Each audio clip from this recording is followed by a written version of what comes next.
The first hint that something was seriously off about our new neighborhood arrived in the form of 3 sharp knocks, spaced perfectly apart, like the person on the other side had rehearsed them in a mirror. I paused mid-unpacking and glanced at my wife, Lena. Her raised eyebrow said it all. That's definitely a Karen knock. When I opened the door, there she was.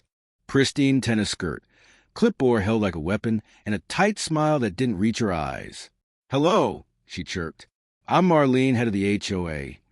The way she said it, you'd think she were announcing royal lineage. Before I could reply, her gaze swept past me into the house, scanning like a tactical inspection.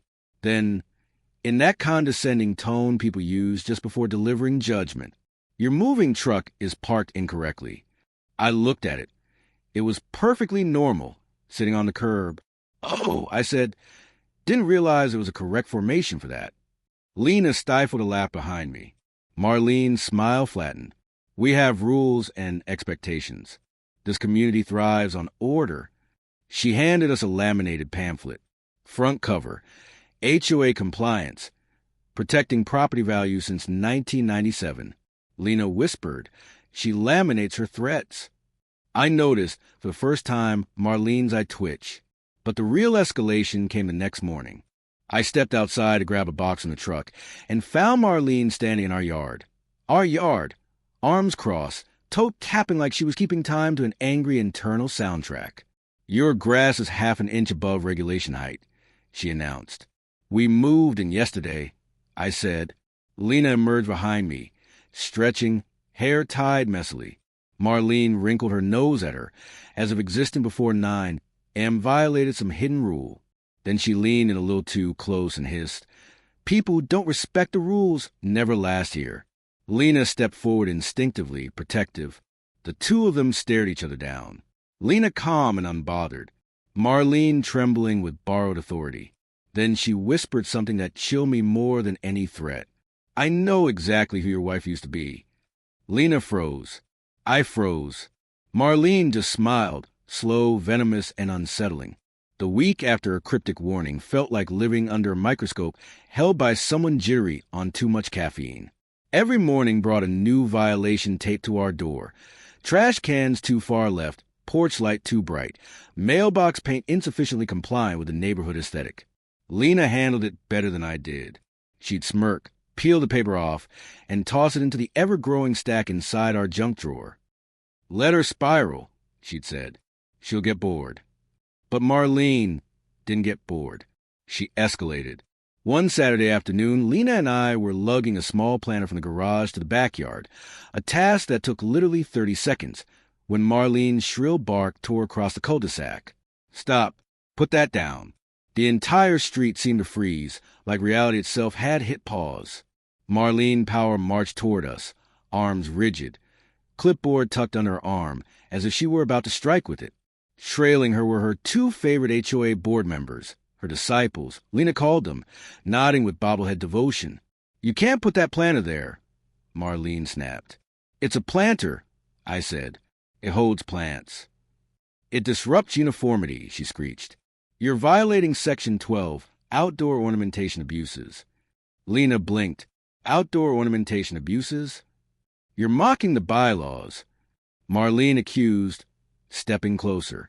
"No," Lena said slowly. "The bylaws are mocking themselves." I saw it happen. Something in Marlene's eyes cracked.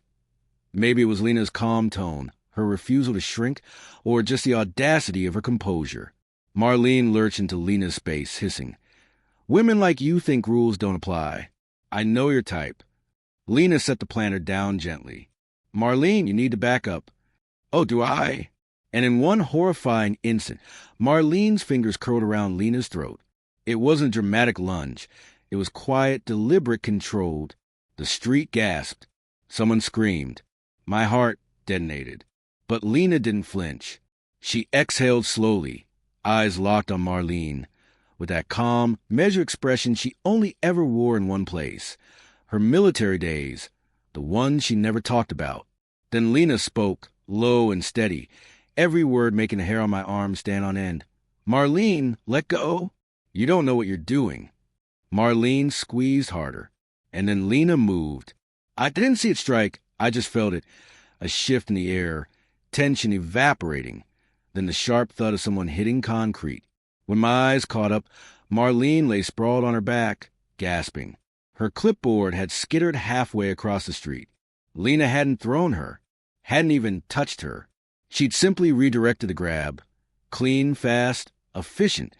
The kind of skill no weekend class could teach, the kind Lena barely remembered from her service days.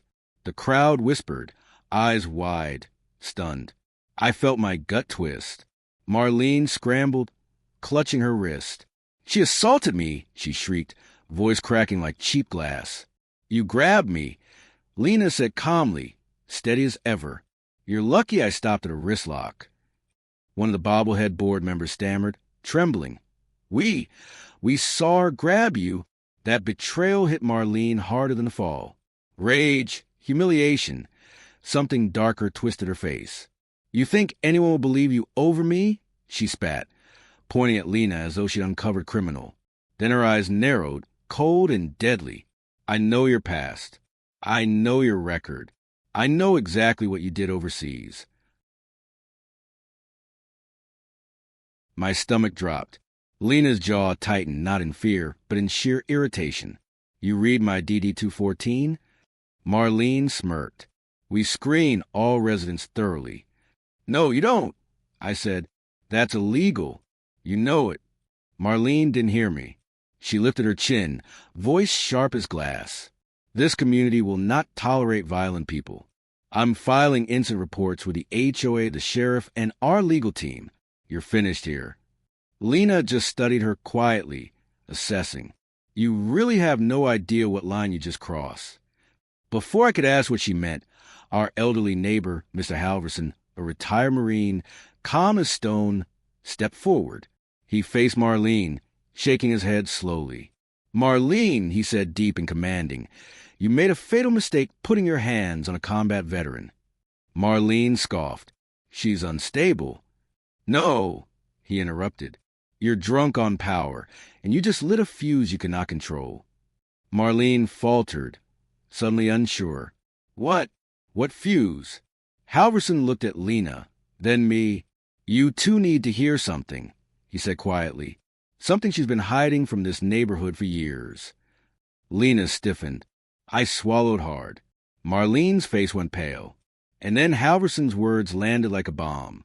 His voice dropped to that steady military calm that made everyone silent without even realizing it. "Marlene isn't just an overzealous HOA president," he said. "She's a former Army logistics officer, dishonorably discharged." A ripple of shock moved through the neighbors. Even Lena's eyebrows lifted. "That's a lie," Marlene snapped. But Halverson didn't look at her. She was removed for abusing authority, harassment, intimidation, records sealed to protect the parties involved. Marlene's mouth opened, then closed. She suddenly looked small, exposed under invisible floodlights. Lena crossed her arms. "Why you recognize my name? Thought you could push another veteran around? Think you're better than me?" Marlene hissed, voice cracking. "You think you deserve to be here?" "No," Lena said, stepping closer. "I think everyone deserves to be safe, including from people like you." The street went pin-drop silent. Even the wind seemed to hold its breath. Then Halverson raised a hand. "There's more." Marlene shook her head violently. "Stop," he said. "She's been falsifying HOA records, inflating fines, selectively enforcing rules, charging homeowners under policies that don't exist." Gasps and murmurs rose from the crowd. Marlene stumbled back, stunned. You can't prove any of that." "Oh, I can," Halverson said, producing a small USB drive. "You forgot I know how to access a database, even the ones you thought were hidden." Two residents stepped forward. Then more. A half-circle formed around her. No yelling, no threats, just the undeniable weight of a community deciding who they believed. And it wasn't her. Marlene spun toward Lena and me, eyes wild. "You did this. You ruined everything. She's dangerous." Lena cut her off softly. "You grabbed my throat in front of 20 witnesses. Your future ended the second you did that. At that moment, A sheriff's cruiser turned the corner, called by one of the neighbors when Marlene first put hands on Lena. Marlene froze, then laughed, strangled and desperate. "You can't arrest me. I'm the head of the HOA. The deputy stepped out. "Ma'am, that's not a legal position." For the first time, Marlene had nothing. Reports, the assault, the fraud, everything came crashing down. Officers spoke with witnesses, collected statements, and took the drive. Marlene was escorted into the cruiser, gentle but firm. She didn't look at us as the door closed. Maybe she couldn't. Maybe she finally saw Halverson's truth. Some fuses burned slow, but they still explode. As the car pulled away, Lena slipped her hand into mine. "Well," she said softly, "guess the neighborhood's peaceful now." Halverson chuckled. "It will be. She's not coming back." For the first time since moving in, I believed it. If this hit home for you, tap like, stand with people who refuse to get pushed around. Subscribe to Karen's Hub so you never miss real justice in action. And tell me in the comments, if you were standing in my shoes, what would you have done?